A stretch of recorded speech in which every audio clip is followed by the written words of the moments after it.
So I'd like you to just relax into this body, the island of your body, and feel as if you are a part of a beautiful chain of islands, but you are you. And take a breath in. Oh, I've had a very full, energetic, informative day. And take another breath. Ooh, yeah. And just let yourself sort of melt into the chair, relax into these soft, wonderful, comfortable chairs. And just feel them supporting you to the very best of their abilities. And another breath in.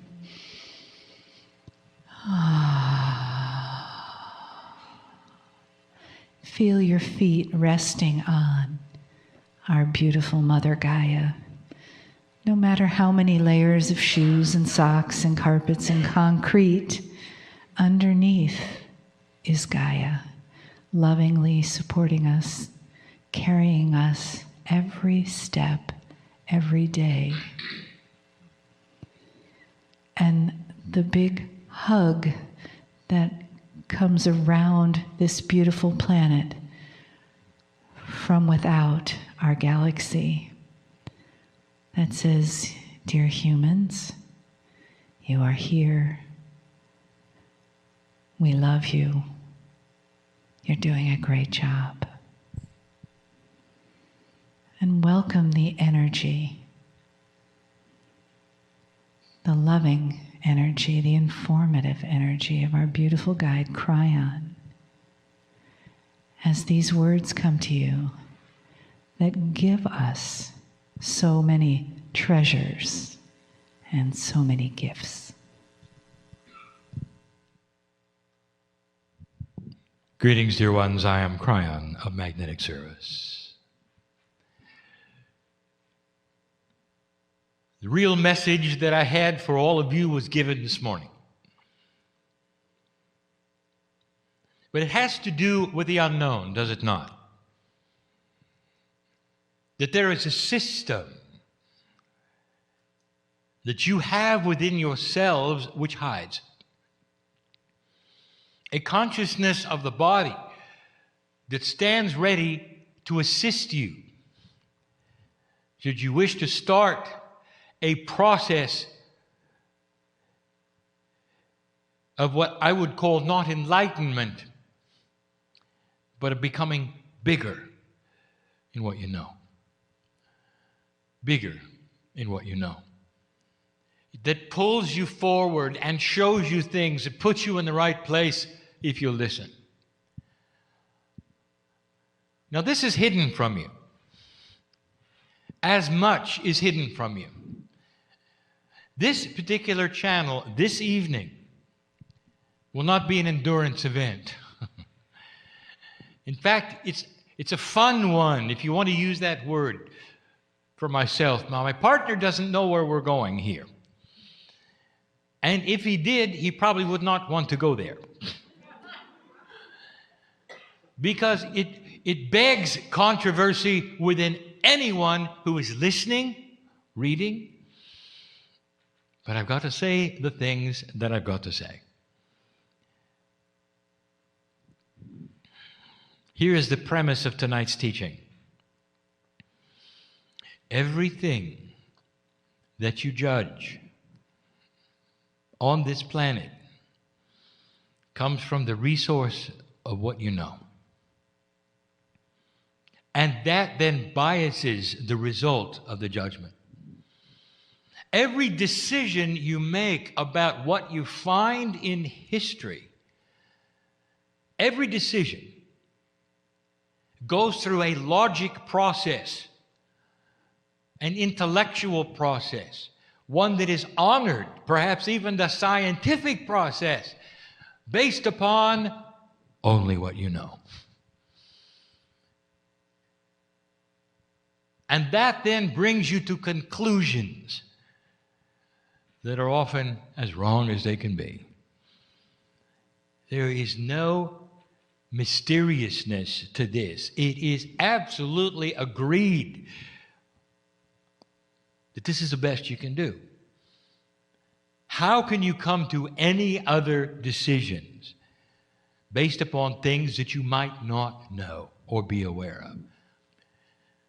But what I want to tell you, dear human beings, that in this modern age, in this culture today, you don't know much. You don't know much about what is out there, what happened historically. You don't know about the past cultures who've never left you anything to look at. You don't know about the things that you just assume were certain ways because you're using your logic and today's reasoning to judge the past. And so I want to bring up some examples, and this is fun for me. If you can use that word, it's delightful for me because I get to expose some things for you to think about because of what you didn't know. So let me start with an example that you will understand completely. I'm going to label this lesson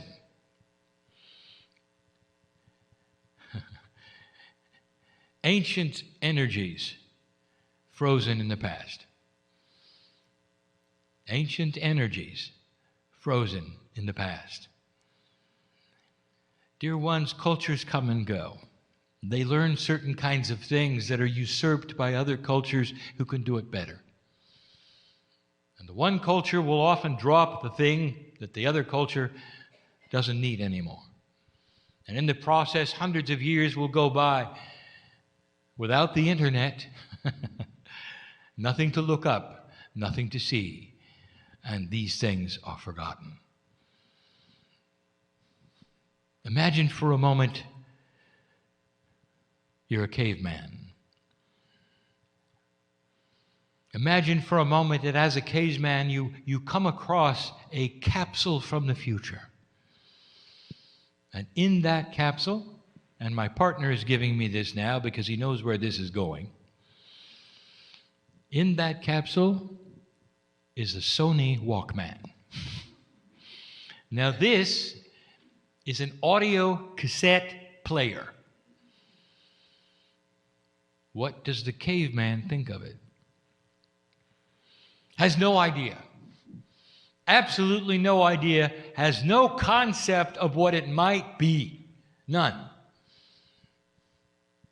Now turn the page. You have a 7 or 8-year-old at home, and you give them a package, and in it is a Sony Walkman. They will have no idea what it is. And if you told them that it was a music player, they still would have no idea. They'd push the buttons, they'd open the case, they would look at it, and there would be a frown. No concept. And then if you went so far as to tell them what it was and what it did and show them a cassette that actually could create and contain an entire album of music, they would roll their eyes. Because they've got a device, a fraction of that sound, that size, it'll play 100 albums of music. It's not in their consciousness. They have never seen it. The cassette player, frozen in time. The ancients don't know what it is, and the kids don't know what it is. What's going to happen to that? If you removed the internet, it would be lost. The whole process of what took place in those years that would play music in that fashion, the technology, the reasoning, the science would be gone. Today you archive everything. And so this day, that will not be lost. But that's not what I want to talk about. That is the example that I wish to talk about. A technology frozen in time. One that is no longer used, but forgotten. Is it possible that there are others? And I don't want to talk about technology now. I would like to talk about processes, cultures, beliefs, what you don't know. Now, your DNA is not working very well, less than 40%. And so when you see certain kinds of things, you're not able to pull on the akasha. You can't go in and get the truth. You can only make decisions based on what you know. There's a place on this planet where the indigenous have created roads that go nowhere. First discovered from the air, they are so long, they are so straight, they are so accurate, and they go nowhere. And you take a look at the craftsmanship that went into them, and you can even see some of them were paved beautifully. Straight as you can make it. And they go for sometimes hundreds of kilometers. And they go nowhere. What do you think of that? And so the human being summons up the highest logic possible. And they may form committees. And they may look at all the possibilities of what those roads were for. And they will say, well, they did not have vehicles, so there was no reason for them to really build roads at all. Especially not that straight that went not even to another city. They simply went. Interesting, when you view them from the air, they look oddly like runways. Runways. So the next logical thought, because humans have runways now, is that they are runways from the past. The next logical thought is that they exist because something needs runways. What is it? Flying craft. Aliens. Do you see the logic here? Do you understand what I am saying? That you, as human beings, are viewing that culture from your point of view and not theirs. So there is an entire group of humanity that looks at the long roads, we won't even identify them, created by the ancients, and you will say they were runway, those from the stars. So I'll tell you what they are, and I'll tell you the folly of what you decided they are, and that's fun for me. Not fun for my partner, fun for me. First of all, does it make sense to you that a craft from the stars that would have to know about interdimensional travel, that would come through interstellar space, would need a runway? You haven't thought of that, did you? I want you to go back to that culture, because you don't know what they faced.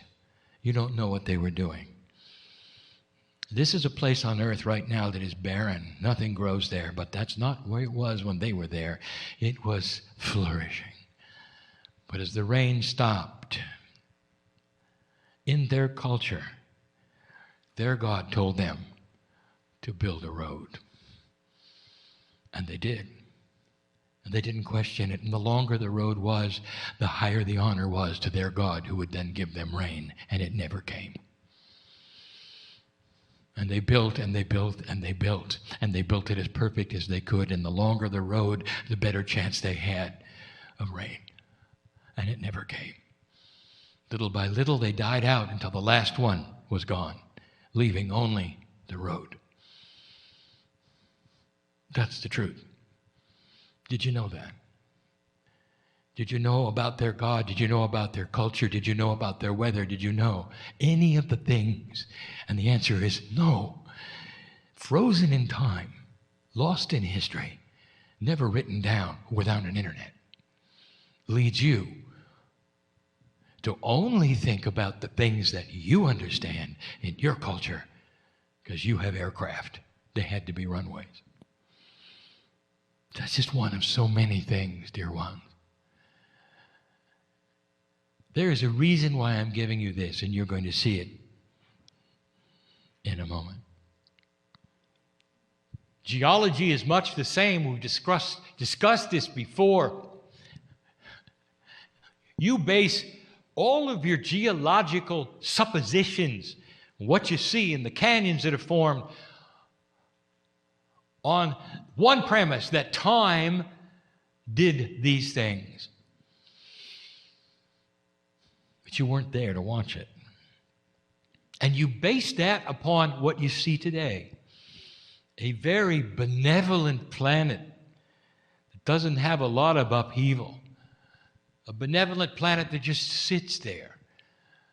A benevolent planet that is worn by time, maybe millions of years, to create erosion here and these things there. Let me take you to a 300-year period that created the Grand Canyon a long time ago, where an entire ocean ran in both directions because of upheavals in the earth over 300 years and carved that canyon so quickly. Geologists will tell you they find a delta on both ends of the canyons. That makes sense to you. It ran in both directions.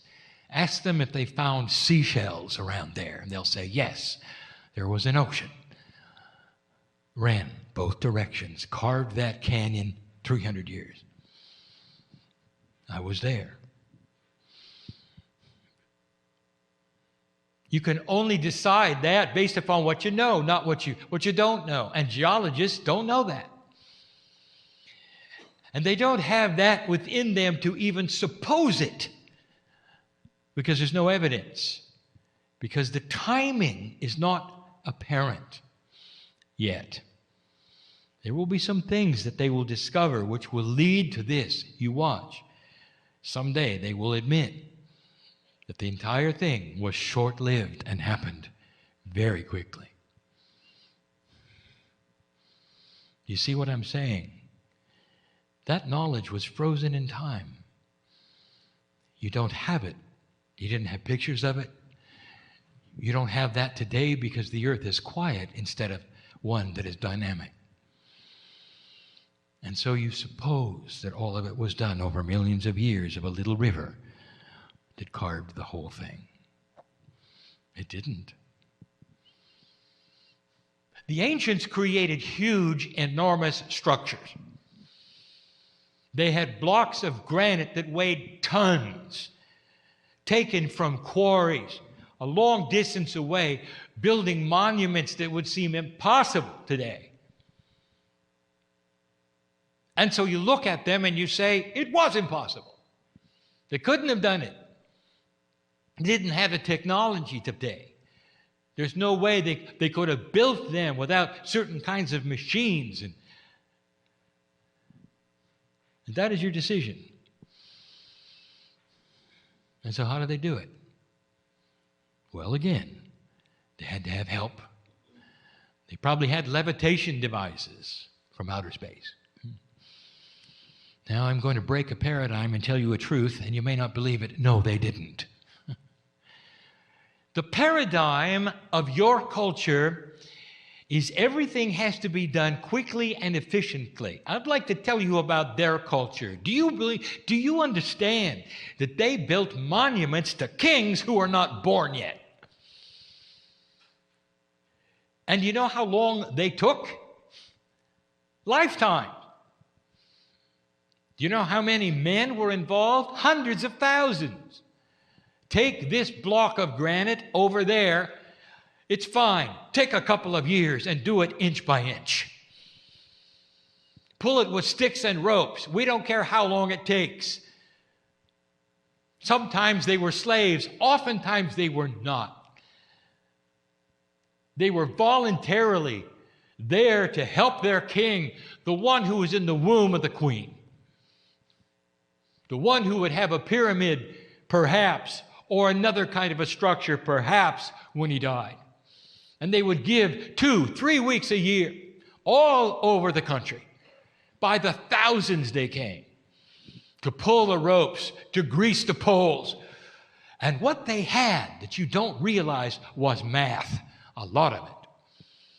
They understood pulleys, all the things that you know about today, about reduction of force, they knew about. Clever schemes to slide things uphill very, very slowly with thousands of manpower in order to get them into a place where they could be turned. You think the pyramids always look like pyramids? What do buildings look like when they're being built to you? Do they look like the finished building? Do you think perhaps they had things around them to help? And they did. But it wasn't in your culture, and it's a science frozen in time. Frozen in time. Though there are hints of what they did. Not many. That's the truth. But you couldn't know that, because all you do is look at it from the standpoint of what you know. The idea of something taking years, maybe a lifetime, with thousands and thousands and thousands of men involved, is not in your consciousness. You don't build things that way today. So you don't extrapolate that into the formula of what they did.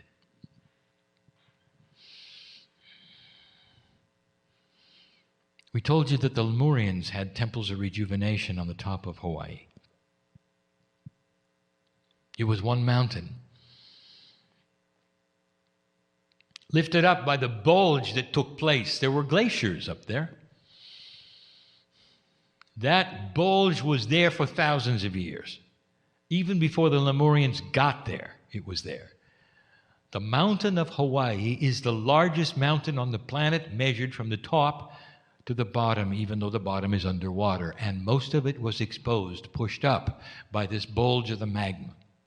That magma bulge, very similar to what happened in Yellowstone Park, which is another hot spot of the planet. It is a geological process that happens. It's not a mystery. And it put the mountaintops above 30,000 feet. It's very cold there.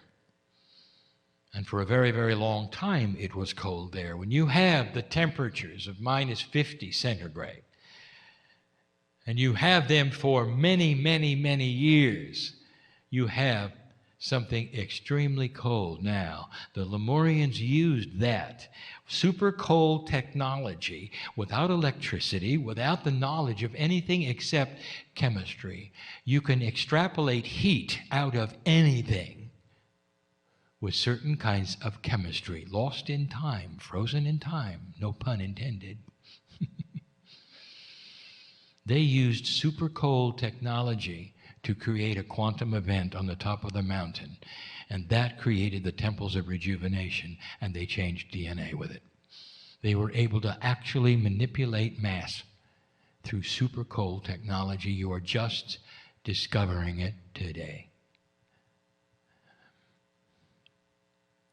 But there are those who would say it's impossible. They could not have done these things without computers, without electricity, and you name it, all based upon what you know today to be your reality and not what you don't know. I'll give you the final one. And that's what we want to talk about.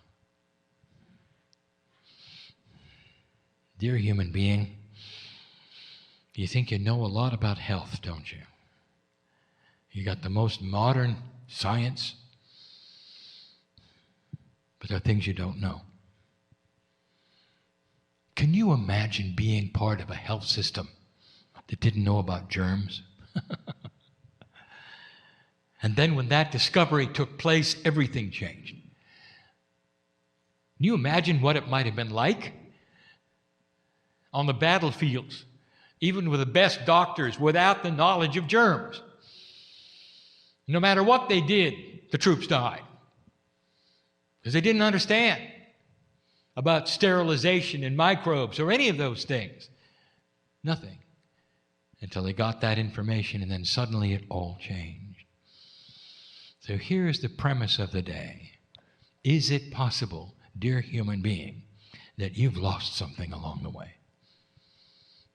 Do you have any idea what's in the forests of this earth? The shamans knew. They could heal almost anything.